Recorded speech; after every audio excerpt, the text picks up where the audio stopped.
मनुष्य का शरीर जब पंच तत्व में विलीन हो जाता है तब उसकी आत्मा कहाँ जाती है? क्या आत्मा सच में जीवित रहती है? और अगर हाँ, तो क्या उसे भूख लगती है? क्या आत्मा भी किसी रूप में भोजन करती है? तो आज हम गरुड़ पुराण के इन रहस्यों के बारे में जानेंगे। ये गूढ़ ज्ञान जो जीवन, मृत्यु और आत्मा के वास्तविक स्वरूप को उजागर करता है। यह कोई सामान्य ग्रंथ नहीं है, स्वयं भगवान विष्णु द्वारा गरुड़ जी को उपदेशित शाश्वत सत्य है जो मृत्यु के बाद की यात्रा को विस्तार से समझाता है। यह ग्रंथ न केवल मृत्यु के सत्य को बताता है बल्कि हमें जीवन में भगवान से जुड़ने का मार्ग भी दिखाता है। कथा का प्रारंभ कुछ यूं होता है। भगवान विष्णु क्षीर सागर में ध्यान मग्न थे, तभी उनके वाहन और परम भक्त गरुड़ जी वहां उपस्थित हुए। भगवान ने अपनी आंखें खोली, मुस्कुराए और बोले, हे गरुड़, आज तुम अत्यंत गंभीर भाव से प्रतीत हो रहे हो। कहो, किस जिज्ञासा के उत्तर की खोज में आए हो? गरुड़ जी ने विनम्रता से कहा, हे प्रभु, जब कोई मनुष्य इस पृथ्वी से चला जाता है उसका शरीर तो पंच तत्व में समाहित हो जाता है, परंतु उसकी आत्मा का क्या होता है? यह आत्मा भी भूख प्यास महसूस करती है? क्या मृतक को भी भोजन की आवश्यकता होती है? और यदि हाँ, तो हम जीवित लोग उसे कैसे अर्पित कर सकते हैं? तो यहीं से प्रारंभ होता है गरुड़ पुराण का वह महान संवाद जिसमें भगवान विष्णु आत्मा की भूख, पिंडदान की महिमा और मृत्यु के बाद की अदृश्य यात्रा का वर्णन करते हैं। फिर गरुड़ जी ने भगवान विष्णु को प्रणाम किया और बोले, हे प्रभु, आप तो अंतर्यामी हैं, सब जानते हैं। इस संसार में भला आपसे क्या छिपा है? पर हे भगवान, कई दिनों से एक प्रश्न को लेकर मेरा मन व्याकुल है, कृपा कर इसका उत्तर दीजिए। फिर भगवान विष्णु बोले, हे गरुड़ देव, तुम्हारे मन में जो भी प्रश्न है उसे निसंकोच कहो। फिर गरुड़ देव ने कहा, हे भगवान, क्या यह सत्य है कि मृत्यु के बाद भी भोजन की आवश्यकता होती है? और यदि हाँ, तो फिर इन आत्माओं को कैसे यह भोजन प्राप्त होता है? कृपा कर मुझे बतलाइए। फिर भगवान विष्णु मंद मुस्कान के साथ बोले, हे गरुड़, आपने बहुत ही उत्तम प्रश्न किया है जो संपूर्ण संसार के लिए बहुत अधिक कल्याणकारी है। हे गरुड़, मृत्यु केवल शरीर की होती है, आत्मा तो अजर अमर है, परंतु वह भी भूख और प्यास का अनुभव करती है। पर इस रहस्य को अच्छे से समझने के लिए पहले मैं आपको एक कथा सुनाता हूँ। कहते हैं कि इस कथा को जो भी व्यक्ति ध्यान पूर्वक और आखिरी तक सुन लेता है तो उसके सभी पापों का नाश हो जाता है। भगवान विष्णु गरुड़ देव को कथा सुनाना प्रारंभ करते हैं और कहते हैं, हे गरुड़, रामपुर नामक एक गांव था जहां जीवन अपनी गति से चलता था। लेकिन उस दिन गांव की हवाओं में कुछ अलग था, क्योंकि गांव की सबसे बुजुर्ग महिला गायत्री देवी का देहांत हो गया था। वे धार्मिक, संयमी और श्रद्धालु महिला थी। उनकी वृद्ध देह वर्षों की सेवा और साधना का प्रतीक बन चुकी थी, परंतु उस दिन उसके प्राण निकलते ही कुछ ऐसा घटा जिसने उनके परिवार और विशेष रूप से उनके बेटे मोहन की जिंदगी बदल दी। मोहन एक सरकारी कर्मचारी था जो शहर में रहता था। सूचना मिलने के बाद वह गांव लौट तो आया, लेकिन मां का अंतिम संस्कार पहले ही हो चुका था। वह बोला, अब क्या ही कर सकते हैं, मां को मोक्ष मिल गया होगा। गांव वालों ने समझाया, बेटा, पिंडदान और तर्पण अभी बाकी है। आत्मा को भूख प्यास लगती है, जब तक पिंडदान नहीं दिया जाता वे शांति नहीं पाती। मोहन मुस्कुराया और बोला, यह सब अंधविश्वास है, आत्मा को खाना नहीं चाहिए। रात का तीसरा पहर था। मोहन अपनी मां के कमरे में ही सो गया। गहरी नींद में था जब उसे एक सपना आया, पर यह सपना नहीं था, कोई चेतावनी थी। कमरे में अंधेरा छाया हुआ था, लेकिन उस अंधेरे में एक धुंधली आकृति बनी। मां की आवाज आई, बेटा। यह सुनकर मोहन जाग उठा। उसके सामने उसकी मां खड़ी थी, पर उनका चेहरा पीला था, आंखें गहराई में डूबी हुई थी और शरीर पर वही पुरानी साड़ी थी। मां बोली, मुझे भूख लगी है। मोहन कांप उठा, आपको भूख? लेकिन आप तो। माँ का स्वर अब करुणा और पीड़ा से भर गया। बेटा, शरीर चला गया है लेकिन आत्मा जीवित है। जब तक तुम तर्पण और पिंडदान नहीं करोगे मैं तृप्त नहीं हो सकती। मेरा सूक्ष्म शरीर तड़प रहा है। अचानक कमरे की दीवार कांपने लगी। माँ की छाया धुएं में बदल गई और मोहन की नींद टूट गई। पसीने में तरबतर दिल जोर जोर से धड़क रहा था। सुबह होते ही मोहन उठ बैठा। सपना आंखों में घूम रहा था। वह सोचने लगा, क्या माँ सच में भूखी है? क्या ये सिर्फ मेरा वहम है या कोई संकेत? उसी समय गांव के पुजारी उसके घर आए और बोले, बेटा, तुम्हारे पिता ने जब तुम्हारे दादा के लिए पिंडदान नहीं किया था तब भी घर में अजीब अजीब घटनाएं होने लगी थी। तुम्हारी माँ धार्मिक थी, इसलिए वे तुम्हें संकेत दे रही हैं। अब भी समय है। पिछली रात मोहन ने माँ की आत्मा को देखा था, भूखी, असहाय और तड़पती हुई। उस रात के बाद उसकी सोच बदल चुकी थी। वह जानना चाहता था, क्या सच में आत्मा को भूख लगती है? क्या यह सब केवल एक सपना था या गरुड़ पुराण में सचमुच इसका कोई प्रमाण है? वह गांव के वेद और विद्वान पंडित त्रिभुवन शर्मा के पास गया। उन्होंने गरुड़ पुराण का संदर्भ खोलते हुए कहा, बेटा, जब कोई जीव इस शरीर को छोड़ता है तब उसकी आत्मा सूक्ष्म शरीर में प्रवेश कर लेती है। यह सूक्ष्म शरीर ही उस आत्मा का अस्थायी माध्यम बनता है, जिसके जरिए अपने कर्मों के अनुसार यमलोक की यात्रा करनी पड़ती है। लेकिन यह यात्रा तुरंत नहीं होती। मृत्यु के बाद आत्मा कम से कम 10 दिन तक इस पृथ्वी पर रहती है। वह अपने घर, अपने प्रियजनों के बीच ही भटकती है, परंतु अब वह किसी को छू नहीं सकती, अपनी बात नहीं कह सकती, सिर्फ महसूस कर सकती है पीड़ा, अकेलापन और भूख। जिस प्रकार शरीर को भोजन चाहिए होता है, उसी तरह सूक्ष्म शरीर को भी एक प्रकार का पोषण चाहिए होता है। यह पोषण तिल, जल और पिंडदान के माध्यम से उसे प्राप्त होता है। आत्मा को शांति तभी मिलती है जब उसके लिए तर्पण और श्राद्ध कर्म विधि पूर्वक किए जाए। गरुड़ पुराण में लिखा हुआ है, यदि आत्मा के लिए तर्पण ना किया जाए तो वह क्षुधा से व्याकुल हो जाती है। फिर मोहन ने उत्सुकता से पूछा, लेकिन आत्मा तो अदृश्य है, वह भोजन को कैसे ग्रहण करती है? पंडित जी मुस्कुराए और बोले, बिल्कुल सही प्रश्न। आत्मा स्वयं भोजन नहीं खा सकती क्योंकि उसमें स्थूल शरीर नहीं होता। लेकिन जब परिवारजन श्रद्धा और मंत्रों के साथ तर्पण और पिंडदान करते हैं तो वह सूक्ष्म ऊर्जा के रूप में आत्मा तक पहुंचता है। वह भाव को ग्रहण करती है, पदार्थ को नहीं।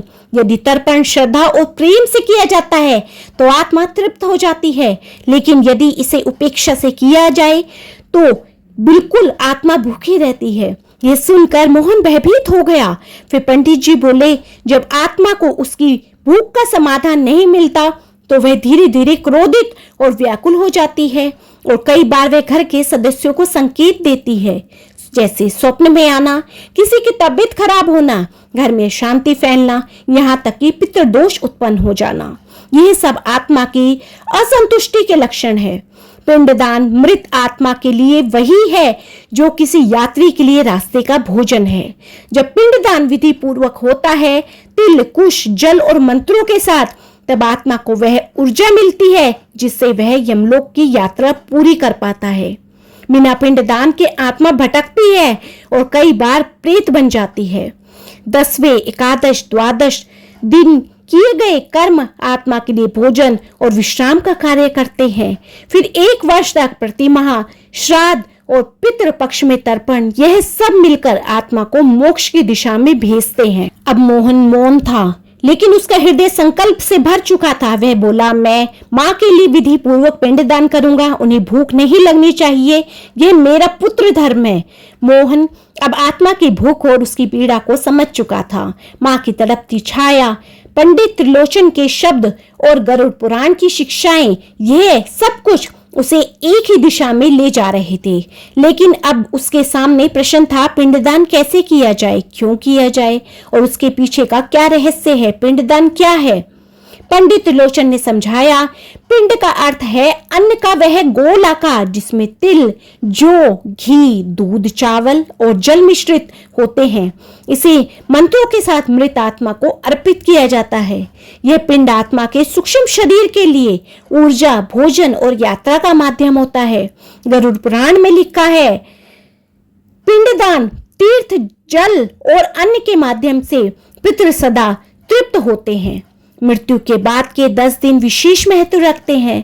हर दिन विशेष मंत्रों के साथ आत्मा को एक एक पिंड समर्पित किया जाता है। हर दिन का एक उद्देश्य होता है। पहले दिन मृत्यु की पीड़ा से मुक्ति, तीसरे दिन सूक्ष्म शरीर का निर्माण, 7वें दिन यात्रा के मार्ग पर सहारा, 10वें दिन आत्मा की स्थिरता और तृप्ति। पंडित जी बोले, हिंदू शास्त्रों में कर्म कांड केवल प्रतीक नहीं, एक गहरा मनोवैज्ञानिक और ऊर्जा आधारित विज्ञान है। पिंडदान में प्रयुक्त तिल नकारात्मक ऊर्जा को शुद्ध करता है। जल भावनाओं का माध्यम बनता है। जब परिवारजन प्रेम, श्रद्धा और समर्पण से पिंड देते हैं तो उस ऊर्जा को आत्मा ग्रहण करती है, जिससे वह या तो मुक्त होती है या अगले जन्म की ओर अग्रसर होती है। पिंडदान अब अनिवार्य क्यों है? यदि पिंडदान नहीं किया जाता तो आत्मा भूखी रह जाती है, वह भटकती रहती है। प्रेत या असमाधान रूप में परिवार पर पितृदोष उत्पन्न हो सकता है। व्यक्ति आध्यात्मिक दृष्टि से आगे नहीं बढ़ सकता।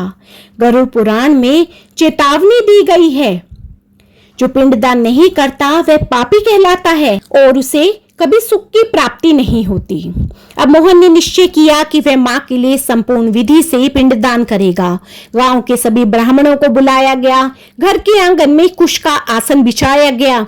तिल और जल से बनी पिंड अर्पित की गई। हर मंत्र के साथ मोहन की आंखें नम थी। अंतिम मंत्र के समय हवा की गति थम गई। एक शांति का अनुभव हुआ, जैसे कोई अधूरा संदेश पूरा हो गया और मोहन को मां की मुस्कुराती हुई छाया दिखाई दी। अब वह भूखी नहीं थी, शांत थी और धीरे धीरे धुएं में विलीन हो गई। मोहन ने विधि पूर्वक पिंडदान कर दिया था। मां की आत्मा को एक क्षण के लिए शांति मिलती दिखाई दी, लेकिन पंडित लोचन के चेहरे पर अभी भी चिंता की रेखाएं थी। मोहन ने पूछा, क्या अब मां को शांति मिल गई? पंडित जी बोले, पिंडदान तो प्रथम चरण है पुत्र, लेकिन तर्पण और श्राद्ध कर्म यदि ना किया जाए तो आत्मा पुनः पीड़ा से घिर जाती है और कभी कभी प्रेत बन जाती है। यह सुनकर मोहन स्तब्ध रह गया। प्रेत, क्या मेरी मां भटक भी सकती है? पंडित जी ने गरुड़ पुराण का रहस्य खोला। गरुड़ पुराण में बताया गया है कि जब आत्मा को उचित पिंडदान, तर्पण, श्राद्ध और यम के नाम की क्रियाएं नहीं मिलती, तब वह आत्मा स्थूल जगत के प्रति आसक्त हो जाती है। वह इस संसार को छोड़ नहीं पाती, क्योंकि भूख, मोह, परिवार की चिंता और अधूरी इच्छाएं उसे बांध लेती है। तब वह आत्मा पिशाच, प्रेत या भूत जैसी योनि में प्रवेश कर सकती है। जो व्यक्ति पाप कर्मों के साथ मरता है और जिसे तर्पण नहीं मिलता, वह प्रेत योनि को प्राप्त होता है और बंधन में फंसा रहता है। प्रेत योनि कोई स्थायी नरक नहीं, बल्कि एक बीज की दशा है, जहां आत्मा ना तो मृत होती है न जीवित। वह हर समय अशांति में रहती है, किसी माध्यम से संवाद करना चाहती है। फिर मोहन ने घबराकर पूछा, मैंने तो मां का पिंडदान कर दिया, फिर भी क्या वे भटक सकती हैं? पंडित जी बोले, यदि पिंडदान के बाद श्राद्ध और वार्षिक तर्पण ना किया जाए तो आत्मा को पूर्ण शांति नहीं मिलती। वह अधूरी रह जाती है, जैसे किसी भूखे को केवल पानी मिल जाए लेकिन अन्न नहीं। यही अधूरी तृप्ति कभी कभी प्रेत बनती है। मोहन ने मां की आत्मा की शांति के लिए पिंडदान, तर्पण और पितृदोष से मुक्ति का संकल्प लिया। अब मोहन के मन में अंतिम प्रश्न था, क्या आत्मा वास्तव में भोजन करती है? तो इसी प्रश्न के उत्तर के लिए उसने फिर से पंडित जी से प्रश्न किया। तब पंडित जी ने उत्तर दिया कि शरीर छूट जाने पर भी आत्मा भोजन की इच्छा नहीं छोड़ती। आत्मा एक सूक्ष्म शरीर में विचरण करती है, जिसे लिंग शरीर कहा गया है। यह शरीर भौतिक भोजन तो नहीं कर सकता, परंतु ऊर्जा रूप में अन्न, श्रद्धा और भावना को ग्रहण करता है। आत्मा को कब और कैसे भोजन मिलता है? तो अब हम जानेंगे कि आत्मा को भोजन पहुंचता है इन विशेष कर्मों से। पहला है पिंडदान। पिंड यानी चावल, तिल, घी आदि मृतक की आत्मा को ऊर्जा रूप में पोषण प्रदान करता है। श्रद्धा से किया गया पिंडदान आत्मा के सूक्ष्म शरीर को भोजन के समान ही तृप्त करता है। दूसरा है तर्पण।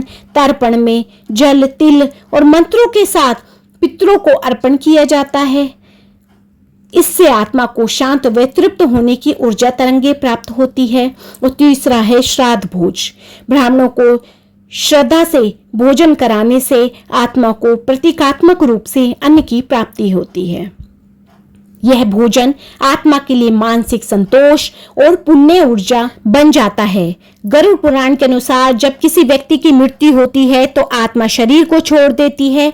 जैसे ही आत्मा शरीर से अलग होती है वैसे ही यमदूत आते हैं और आत्मा को यमलोक की ओर ले जाते हैं।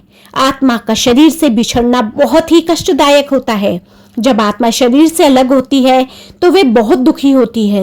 वह बार बार अपने शरीर के पास जाती है और सोचती है कि यह मेरा शरीर है, मुझे इसमें वापस जाना है, लेकिन ऐसा नहीं हो पाता है। आत्मा अपने शरीर से बिछड़ने के बाद अपने घर, अपने परिवार के पास जाती है, पर कोई उसे देख नहीं पाता।